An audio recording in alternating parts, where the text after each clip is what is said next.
for Hewish Outdoors and Atomic Aquatics. I'd like to thank, first of all, Dive Right In Scuba for giving me the opportunity to spend a little time with you and talk about Atomic Aquatics and why we think Atomic Aquatics is so unique in diving. First and foremost, I'd like to talk a little bit about kind of the origins of the company, just briefly.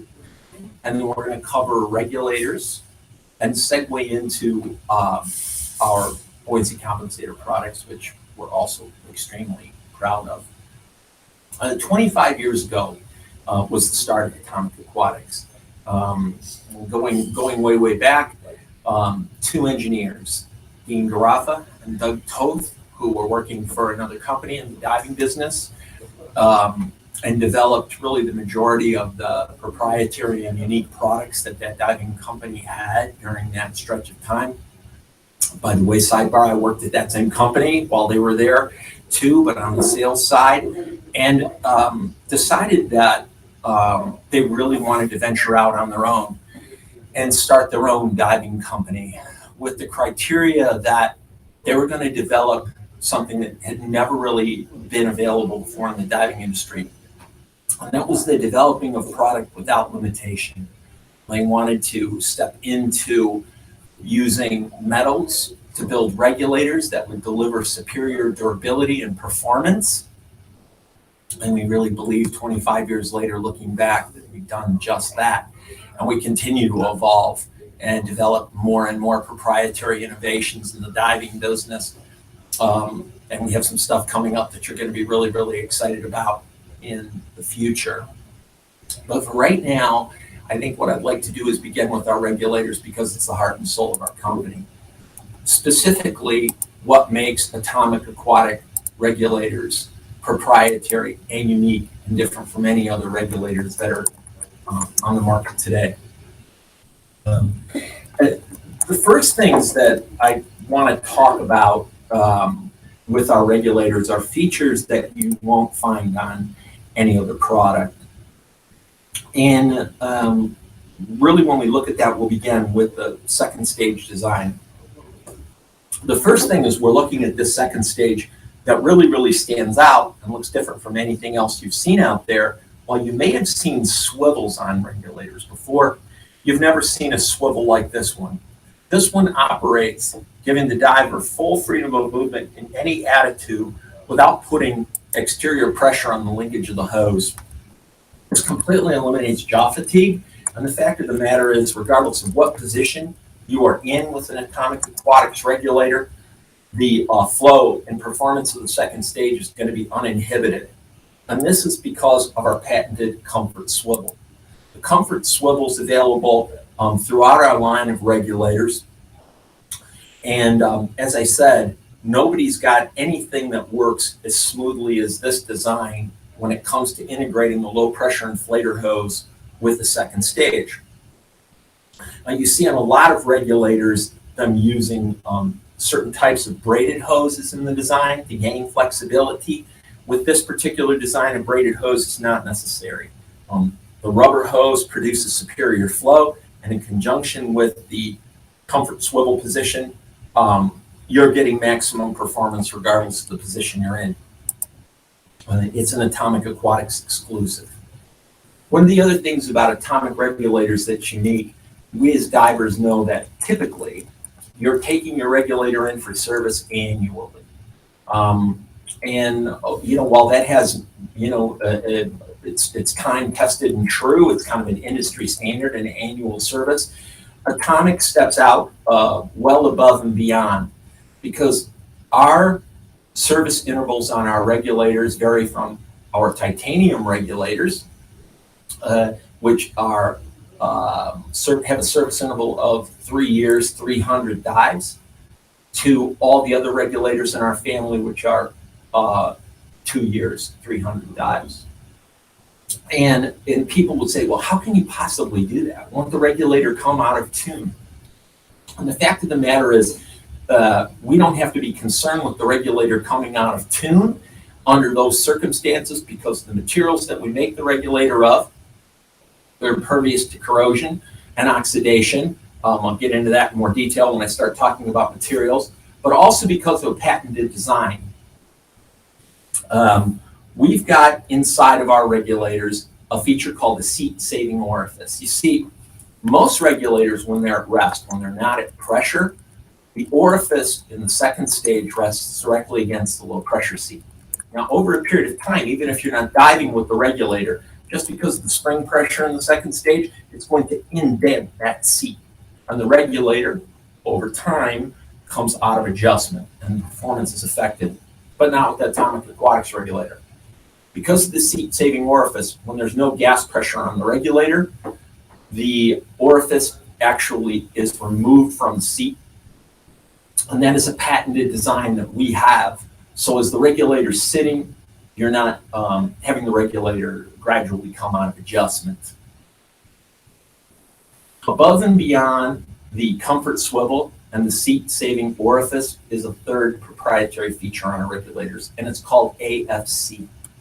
All the Atomic regulators feature AFC. And going back into the origins of Doug and Dean's designs at the previous company, they began to develop a way to take inhaled gas that's coming in through the mouthpiece of the regulator and accelerate that speed of the gas entering the diver's mouth by using a flow vane, or what some people would call a Viva flow control. This works much like a flap on an aircraft, so that when you change the attitude of that flow vane, we can increase the breathing performance of the regulator. Some of you may have seen or maybe experienced yourself, though, a situation where when a flow vane is activated on one of our competitors' regulators, and the diver comes back to the surface and removes the regulator from their mouth saying, "Hey, did you see that whale shark?" And they drop the second stage, what's going to happen? And you know what's going to happen. It's not stable at that point, right? The regulator is giving maximum gas, but when you take it out of your mouth, it's free-flowing uncontrollably. But not with the AFC. Why? Because it's not a manual control. You see, the AFC works by adjusting flow based on ambient water pressure. So there's a flow vane in this mouthpiece too. But inside this regulator is a very small diaphragm backed by a sensitive spring. And what ends up happening is, as we descend from the surface down to depth, ambient water pressure pushes in the diaphragm, which in turn automatically activates the flow vane and increases the performance of the regulator. And then as we return to the surface, at the end of the dive, when the ambient water pressure is less, the flow vane goes back into a neutral position. We can remove the second stage of our mouth, and we not only have a maximum performing breathing regulator at depth, but we have the most stable regulator on the surface. Those three things that are proprietary and unique to Atomic set us aside from all of our competitors. But there's really more, and it's about how the regulator breathes. You see, Atomic regulators, because of the superior engineering and design, have a renowned smoothness to their air delivery. Maybe you, the person looking in today, has experienced this before. You breathe off a regulator that when it's measured electronically or even on a magnehelic gauge, which is what the technician's using at the dive center to evaluate cracking pressure of the regulator, that have a low cracking pressure. But when you breathe off the regulator, it's very surgy. It delivers gas like in a blast. Well, that's one way to do it. But with Atomic's approach, we not only have a very low cracking pressure, but it breathes like you do. And that's what I always fall back on when I talk about these regulators. So if you're a sipper, if you take very, very easy, long breaths,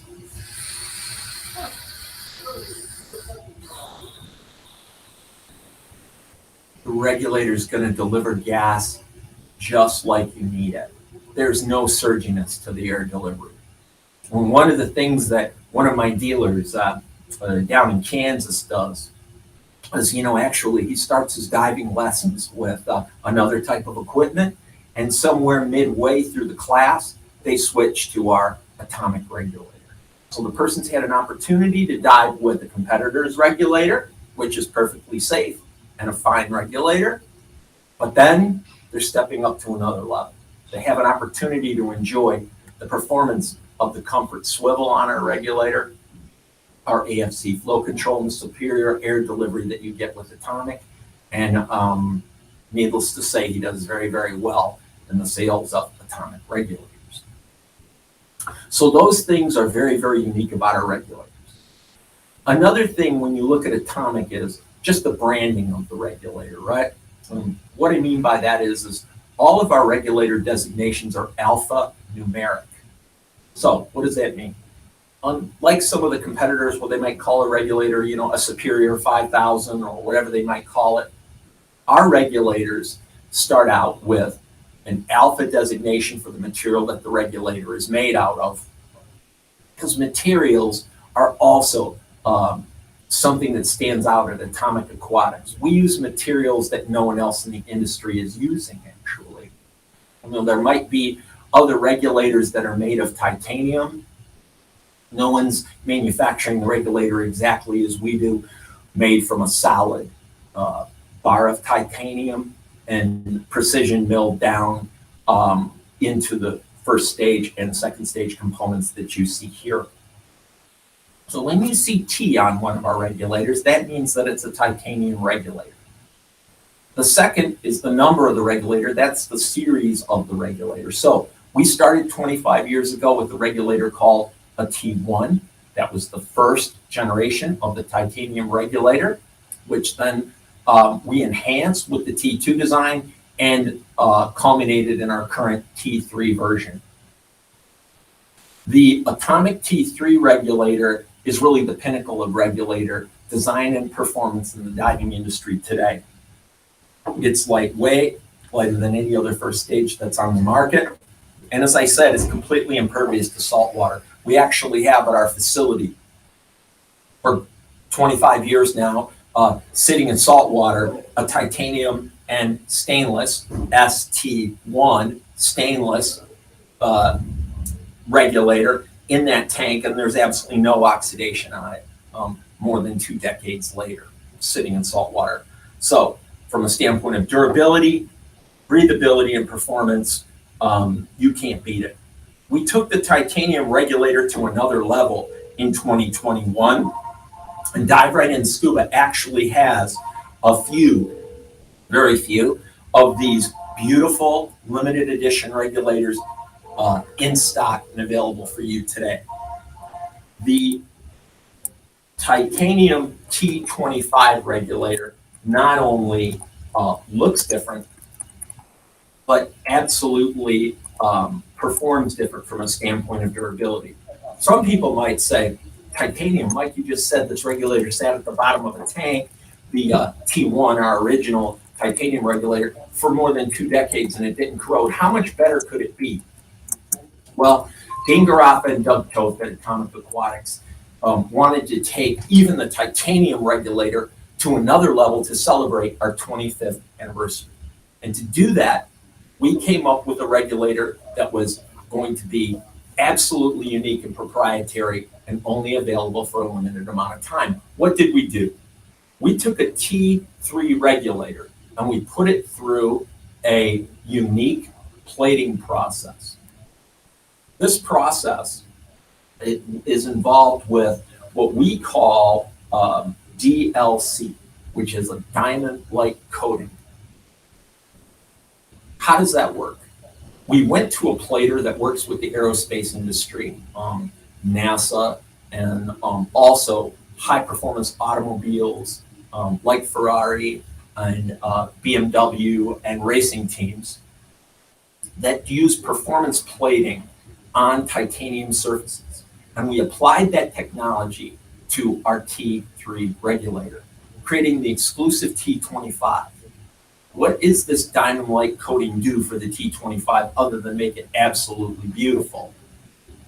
Well, it gives the regulator a hardness that is unparalleled in the diving industry from a durability standpoint in coating.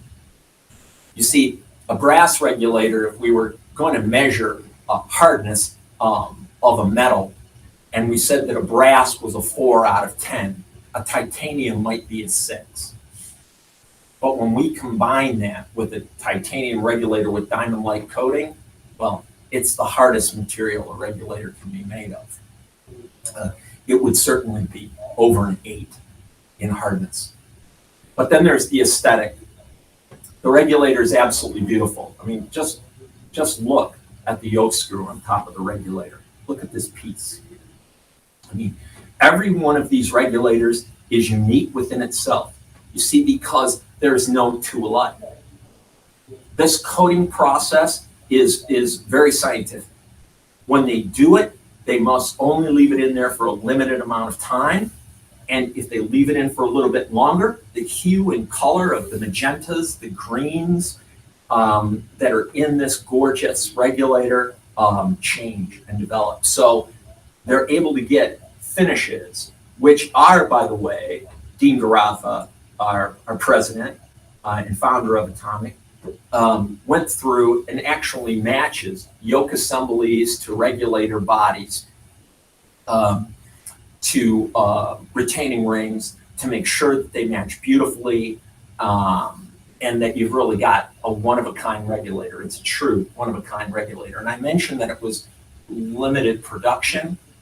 There's less than 1,200 of these in the world, and very few are available. The Dive Right In has them in both yoke and din.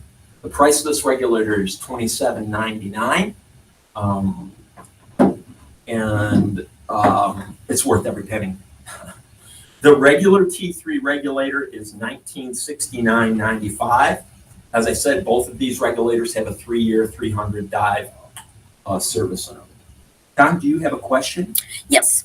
So we have an online question from Jose Thomas Sweeney.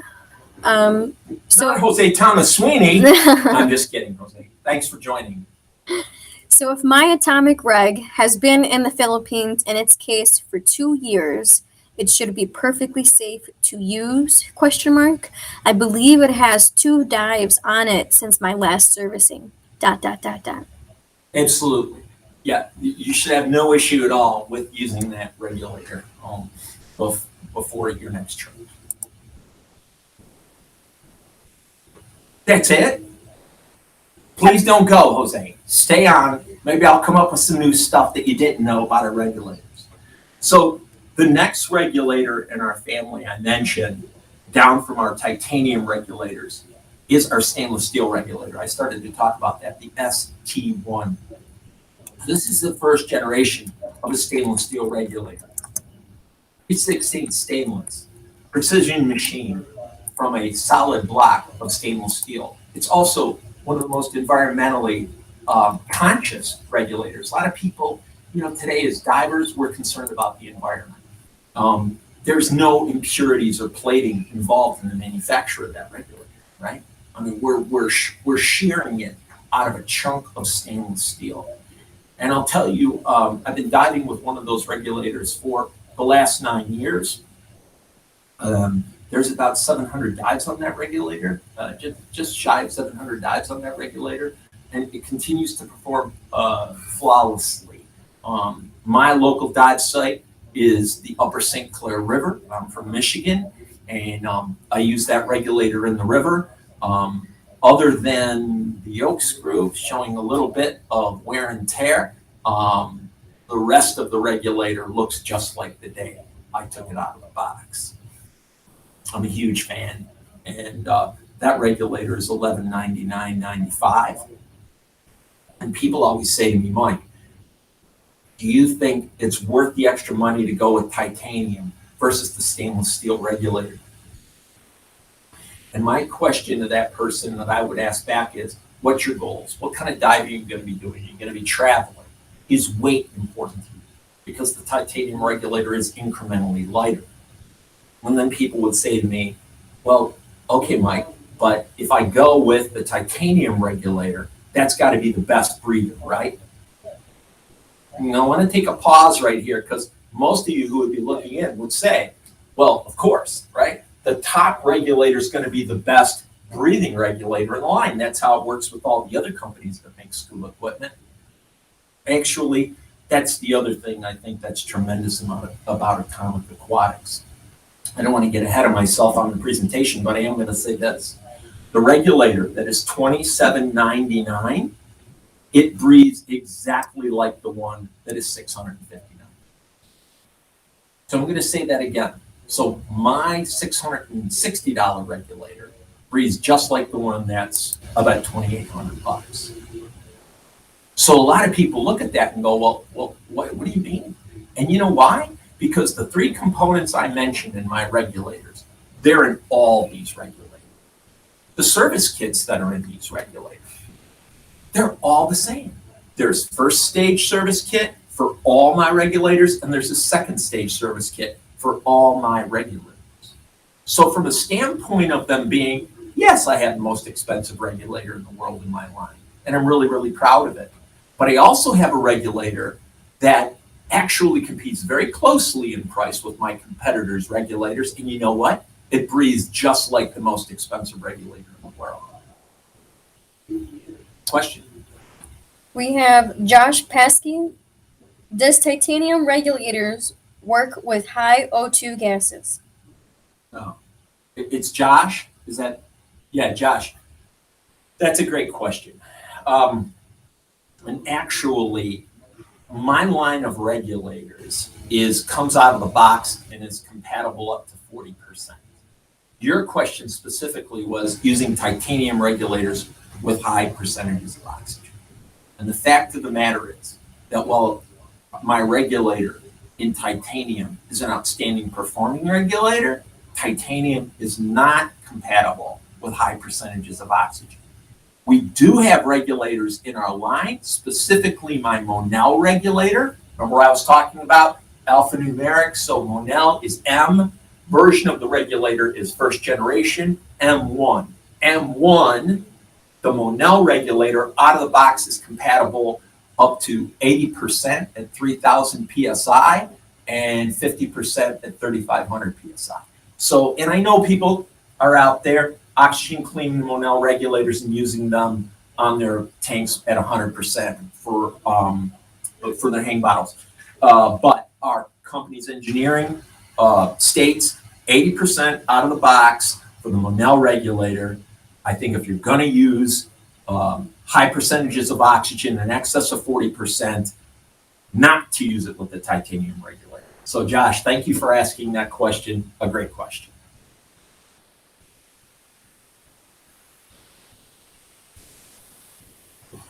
So got a little ahead of myself when I started to come at you with the, they all use the same kit, they all breathe the same, regardless of which unit you get. But I wanted to talk to you about my most popular regulator. And of course, brass regulators are the industry standard. And that is my B, which is brass 2. So the internal components in this regulator are brass.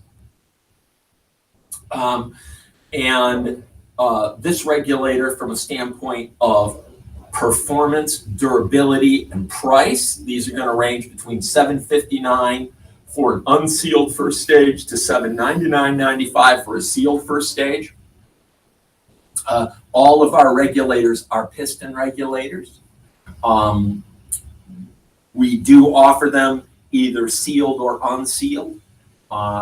Sealed meaning that the regulator is environmentally sealed in the ambient chamber of the regulator, and it retains a lubricant inside that is going to add to the performance and life of the regulator and also increase performance in cold temperatures. And this is the B2 regulator. From there, we go down to the Z2 regulator, which Z, zirconium, 2, second generation, and Z3. So the Z3 regulator is $659.95. It features the comfort swivel and zirconium, which is also an exotic metal, but less expensive for us to produce. And so we're able to pass that savings along to the end consumer. Z2, which is the zirconium regulator that does not have the comfort swivel on it, that is the difference. between that and the Z3 regulator is actually the budget advantage. That's the one that somebody can get into for $500. They get a world-class breathing regulator, atomic performance at a great price.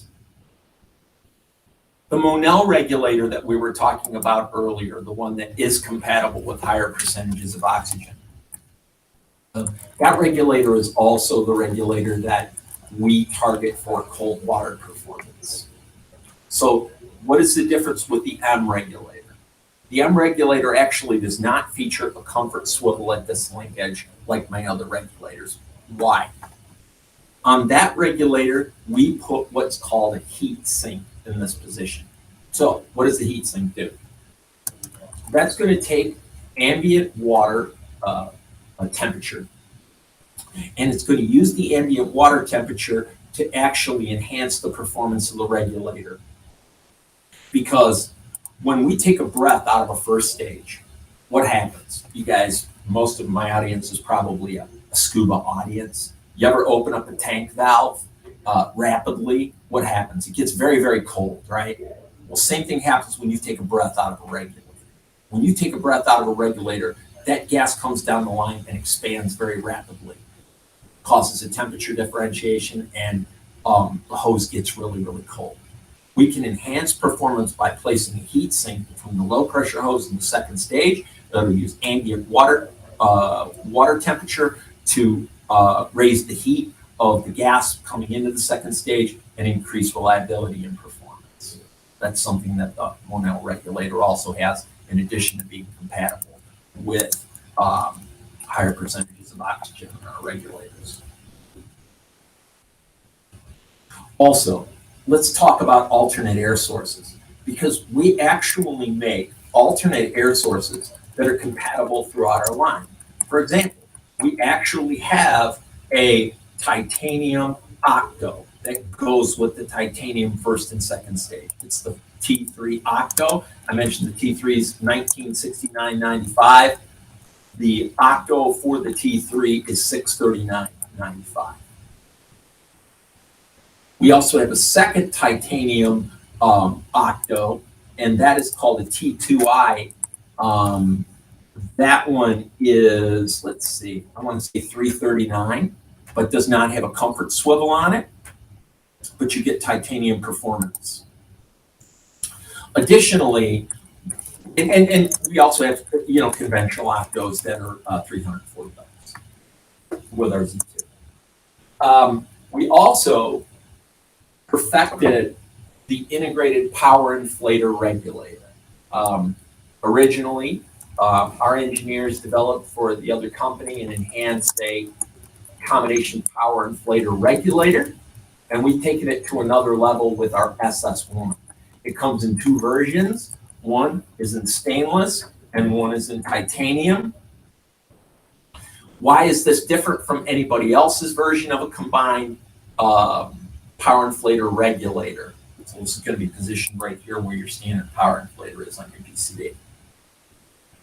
Why is this different? It's engineering and performance. You see, if you've ever used a combination power inflator regulator, and I tell everybody, it's an old cliche, but I always say, man, take the Pepsi challenge, breathe off ours, and then breathe off everybody else's. Remember when I talked about how an atomic regulator breathes? I said it breathes like you do. It's natural. That's the SS1. This is going to be the smoothest breathing of the combination alternate air source power inflators that are available on the market. Reliability and durability unequaled. And we do make it out of titanium if you want the most durable version. $339.95 in stainless steel, $399.95 in titanium. Any questions, Don, before I get into the BCs? Okay. And we also want to take a little bit of time and talk with you about something else we're extremely proud of. And that's our buoyancy compensator. So we have two variations of buoyancy compensators. We have a jacket style BC, and we have a back inflate BC. So there's a lot of buoyancy compensators that are on the market. What makes the Atomic Aquatics buoyancy compensator, we feel, the best available? And what makes it the best available are two things: design and materials. So first of all, when we came out with the original BC1, that was a 12-year project. So people who were our customers, our dealers actually, not just consumers, but our dealers were like, man, when are you guys going to have a BC? We love your regulators. We sell your regulators. We sell your fins, your masks, your snorkels. But when are you going to have a buoyancy compensator? It took a long, long time for them to come out with the original BC1 jacket style BCD because our engineers are uncompromising. They wanted absolutely the best in category when they launched this product. And it took a lot of time for them to come up with first the material they were going to make it out of. You see, if you look at most buoyancy compensators that are on the market, they're made out of some version of a Cordura. And it's good, right? We all know. We have companies at Hewish Outdoors, other brands that build outstanding buoyancy compensators out of Cordura. But this buoyancy compensator is made out of a unique and proprietary material. This is a double urethane coated textile. When water gets on this surface, it beads off like the hood of a waxed Ferrari. So water does not soak through this material. In fact, this BC weighs just about the same after a dive as it does before because it just beads off. And when it comes to durability, one of the things we did with our original jacket style BC1 when it first came out was our Florida sales representative, Chad Barbet, who's been with the company since its inception, engaged some of our dealers down in Florida that ran day charter operations. And we placed on those boats dozens of our Atomic BC1s. And the criteria was don't clean them, don't take them off, leave them on the bottles. We want these on the boat day and night, and we want them worked hard and put away wet. And the idea is going to be, let's see how they hold up. I will never forget, the next year after we came out with the BC1, we were at the DEMA show.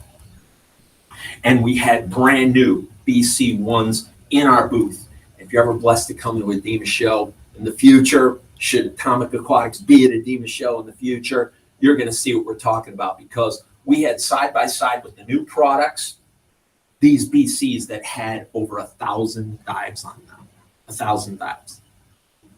And I'm telling you, you would have been hard pressed to tell the difference between the BCs with 1,000 dives and the brand new BCs that we had from our factory in Costa Mesa. They looked almost the same because this material just holds up. The wear and tear of the double polyurethane coated textile is exceptional. Look at the D-rings. I mean, most D-rings you see on buoyancy compensators, they're either plastic or they're stainless steel. These are powder coated titanium. So again, engineering is the key at Atomic. Price isn't, that's not the compromise. We're going to make it the best we possibly can. Moving on, let's look at the other details. I mean, look at this right-handed exhaust on the buoyancy compensator. It's very, very low profile. But if you look at the core of this exhaust, it's 3/16 CNC machined stainless steel. This isn't going to wear out because it's not a precision core.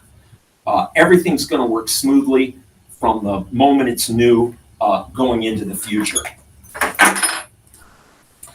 Most pull cords on exhaust valves are a small ball at the end of a rope.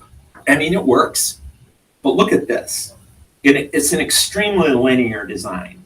This pole is always in exactly the same position. Whenever you go to find it, there it is. You never have to hunt for that piece. Answer a question on the BC. Yep, we got two questions. Any plan for a backplate wing setup? Oh, boy. What a great question. Who asked that question? ZJ Whitrock. ZJ? Bye. I wish, right? I mean, again, I'm a sales rep for the company. So if we can come out with something like that, that's going to even be more business for a successful product for me. As of today, I'm not familiar with us coming out with a back plate wing variation of this buoyancy compensator. Though I have to say our engineering group is quite secretive.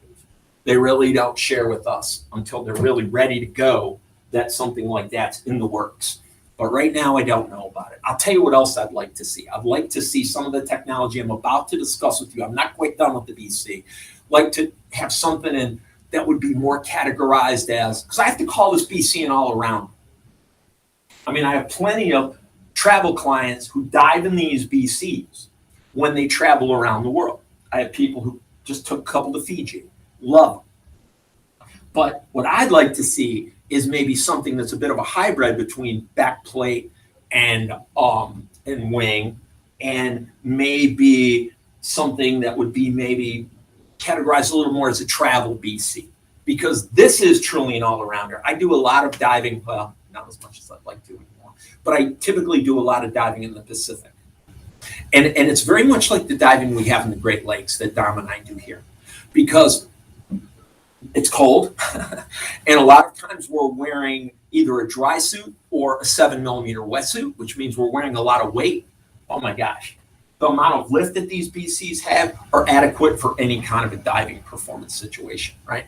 I think I want to say that the extra large size is 46 pounds of lift. So keep your fingers crossed, my man. I'm hoping that we do have a backplate wing version of this in the future. You got another question? Okay. Does that material get really hot in the sun? Wow. Great question. I have to say, I've used mine both in the Caribbean and have had it out in the boat all day long. I've never really noticed that it was excessively hot when I slipped it on, but I have to say, I haven't worn it against my bare skin. I'm usually wearing some kind of thermal protection. So I've never really been aware of it drawing excessive heat. My son, by the way, attends Arizona State University. Go Devils. And I wouldn't want to leave something that was black out in the picnic table in Arizona, you know what I mean? I'm sure it'd get real hot in those circumstances. But on a dive boat, I don't think it's a concern. Colors, by the way, on these, as with my regulators, that was something I left out. We do have color kits on a number of our regulator designs if you want to customize your atomic regulator. We're kind of consistent with the scuba industry on this. The one thing that is the same as everybody else is that our BC is black. As far as I'm concerned, there's too much black in our business. I'd like to see more colors with red accents. Any other questions before I get into the features? Okay. So continuing on, we talked about the double polyurethane coated material. We talked about the powder coated titanium D-rings. Let's really get into the nitty gritty about what makes this BC such a unique buoyancy compensator. Most of you who are looking at are probably using some form of weight integrated buoyancy compensator, some kind of weight integration. And if you look at weight integration on most BCs, you really see that, boy, the buckle systems look a lot alike. I mean, most of them are actually based on some combination of snap and Velcro, but not this one. See, the buckle system on this BC, weight integration system, excuse me,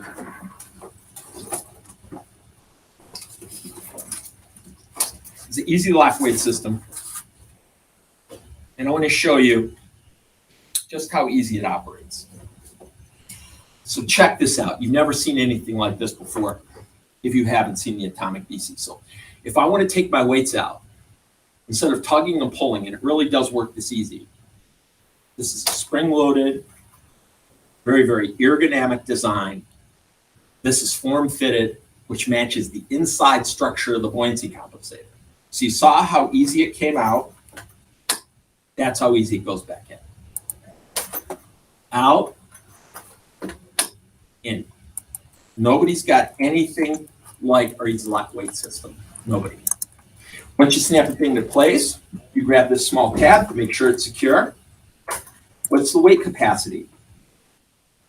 On size small to size large, we have small, medium, medium, large, large, extra large. So that's our size range on this BC. I do not have a 2X, but I will tell you this. I'm 6'1", 190 pounds. Every BC I've worn since I got certified as an instructor in 1982 has been a size large. This is the only BC I wear an ML in. So I wear medium large in this. 6 foot, 190, I wear an ML. So it gives you kind of some range. I'm going to tell you that the extra large size, I think our spec sheet says 275. I got guys that are bigger than 275 wearing an extra large size. There's no question. So you saw how easy these work. Up to 10-pound capacity on each side, up to size large, size extra large, they're 12-pound capacity.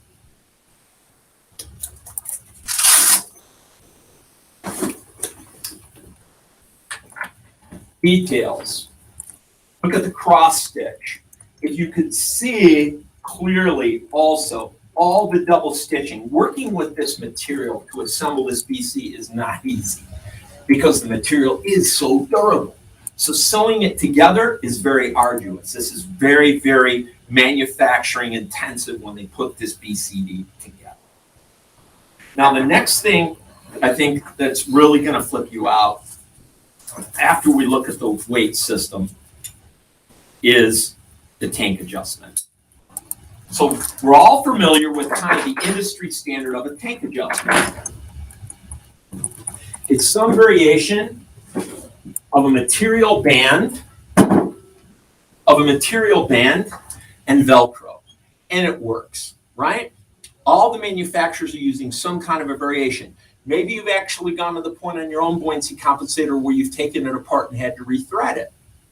They give you very simple instructions. It's right on the band itself, right? It shows a number 1 with an arrow, which when you go through first, number 2, number 3, and number 4, how you weave it, put it back together. But a lot of you might have had experience with those kinds of bands where, well, for one thing, they're Velcro. We know what happens with Velcro. I mean, seaweed, sand, you name it, it sticks to it like glue. 2, after it gets wet, it stretches. Not this band. This is polyurethane. All of the assembly screws are CNC machine 3/16 stainless steel. Nothing stamped on this, but it's the design that's really unique. You see, instead of a Velcro closure with a friction strap, this design is the same technology that you would see in the skiing and snowboarding industry. Because the Atomic engineers looked at this not as a Me Too project, but the goal was to build the best one ever. And they did. So watch this. This is how this cam band works. We lower it down into place. It's loose. I'm just going to step around. Watch it. It ratchets. We close it. The tolerances in the polyurethane band are very, very tight.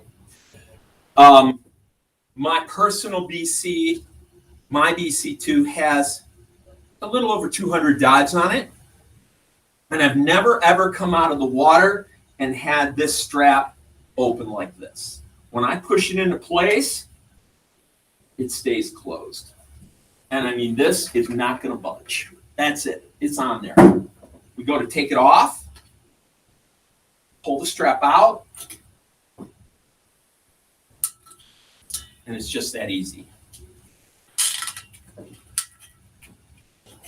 Close it down, cinch it up. Dom, I'm calling my shot. You're going to have a question right now from somebody who's going to say, "Hi, I'm Joe from Kokomo. Can I just buy the band?" The answer is no. You have to buy the Atomic buoyancy compensator to get this killer band. So you can see details, all right? Trim weights on the back. Usually it's a pocket. Look at ours. There's a debris-resistant zipper, and all you need to do is slide your trim weights right in here and close the zipper down. So it's nice and smooth. Nothing to catch on anything. Very, very streamlined moving through the water. Let me show you something else. Look at this portion of the design. So cool. Watch what happens when I inflate this buoyancy compensator.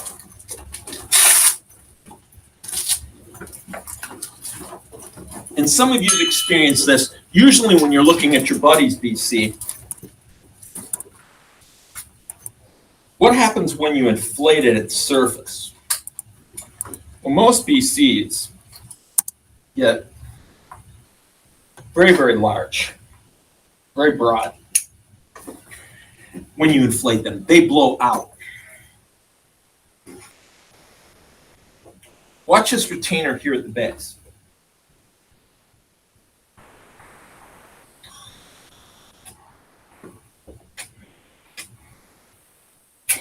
Right here. Notice how this silicone strap expands out, but keeps the bladder of the BC tight against it. Now, I've been on the surface with this buoyancy compensator properly trimmed out, and I've never worn a more surface stable, weight integrated back inflate BC. Now, I mentioned to you I used to work for another company a long time ago, so I was kind of raised in a stabilizing jacket. I mean, it fits me like an old shoe, you know? I put it on and it just feels natural. And that's why I like the BC1.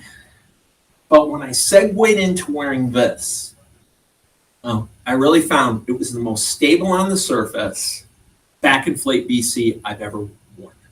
Properly trimmed out with weights, you're not going to wear something more stable than this. Now, there's one other thing I want to point out with this BC, and that's when you purchase this BC for $14.49, $14.99, pardon me. It comes like this. Well, there's no inflator on this BC. And the reason why is we want to give the consumer the option of going with either a power inflator, which we do have an AI inflator. It's a beautiful soft touch inflator, or a combination power inflator regulator. So you get the option of going both ways. And if you decide to go with an SS1, you're not left with an inflator that you paid for with the other BC in a box somewhere and you never use.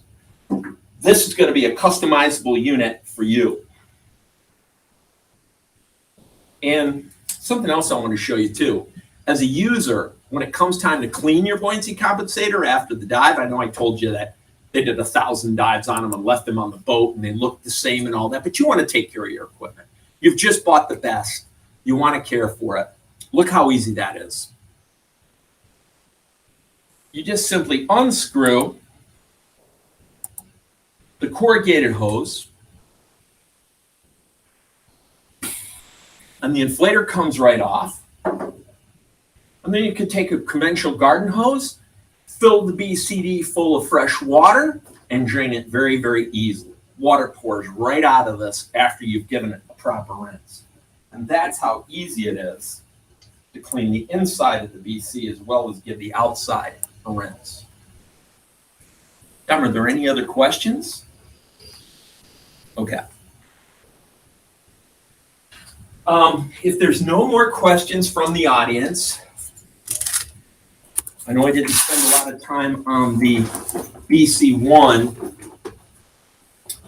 but all of the features that are in the BC2 are in the BC1. It's just a jacket style configuration. If you like the surface support of a jacket style BCD, this is the pinnacle of design. It's absolutely the best you can get. If you like back inflate, then that unit's the decision. And they're both the same price. There's no difference at all. Well, like I said, a lot of times, I won't kid you. One of the pushbacks I have gotten from more dive employees than consumers, people who are working in dive centers, is, they kind of prejudge because maybe, they up until this point have selected a product for a buoyancy compensator that costs a third of what this unit costs. And they look at it and say, man, would somebody pay that much for a buoyancy compensator?